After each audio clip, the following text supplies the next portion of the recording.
Mini episode 1693 of the FDH Lounge is brought to you by Sportsology, delivering unconventional columns and webcasts about sports, TV, music, movies, and more. Follow them on the web at sportsology.com. The FDH Lounge. You'll want to schedule your life around it. A long time ago, on a gloomy, wet Cleveland spring night, two men stand alone amidst the late-night drizzle. Their voices echo across the vacant station parking lot as they debate the merits of the great American radio show that have been missing for far too long. On that night, an idea was born. That idea became the FDH Lounge.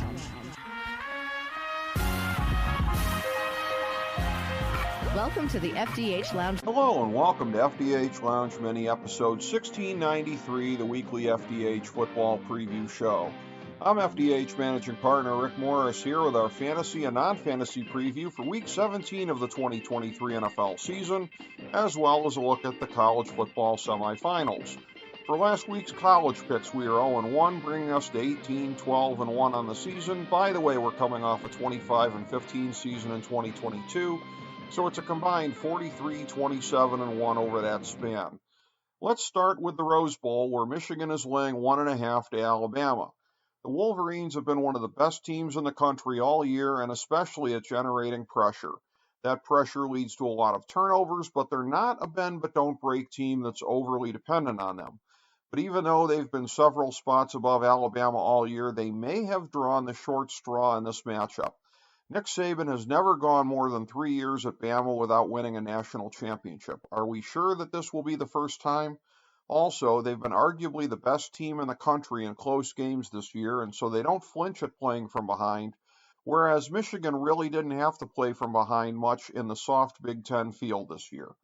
Jalen Milroe's mobility could cause problems for the Michigan defense, and consider that Alabama played stronger down the stretch, while the same can't be said for Michigan, with the large exception of the Ohio State game, of course. But like Ohio State in 2014 and Alabama in 2017, we see the 4 seed advancing here. Alabama 27, Michigan 24. In the Sugar Bowl, Washington is getting 4.5 from Texas, and that's mainly because of the gap in defense between the teams, as well as the Huskies fading just a bit offensively down the stretch. The Longhorns are not elite in the red zone, but they also don't turn the ball over much and won't be vulnerable to Washington's ability to create turnovers. We see it being the incumbent team winning the Steve Sarkisian Bowl and moving on. Texas 33, Washington 27. In the NFL, we're going for our 4th season since 2016 of being profitable, i.e. above 52.4%, picking every game of the season. We're right about on pace for that right now. Last week we were 9-7, 0-3 on the Big Three, and 0-1 on the lock. For the season, it's 122, 107, and 11 overall. 20, 25, and 3 on the Big Three, 5 and 11 on the lock. Here's our picks for this week.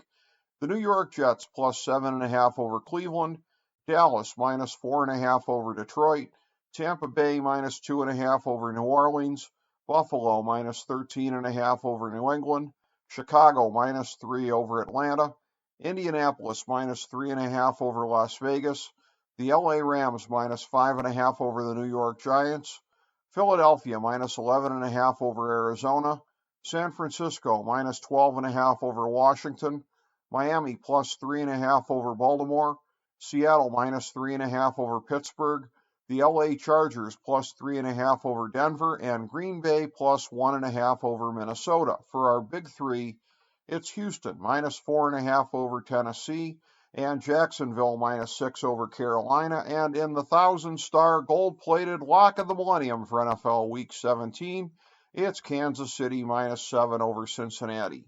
Here's the top 10 in our power rankings for this week.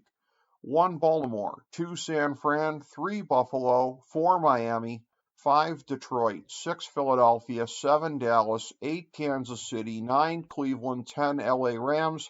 Here's our bottom 5.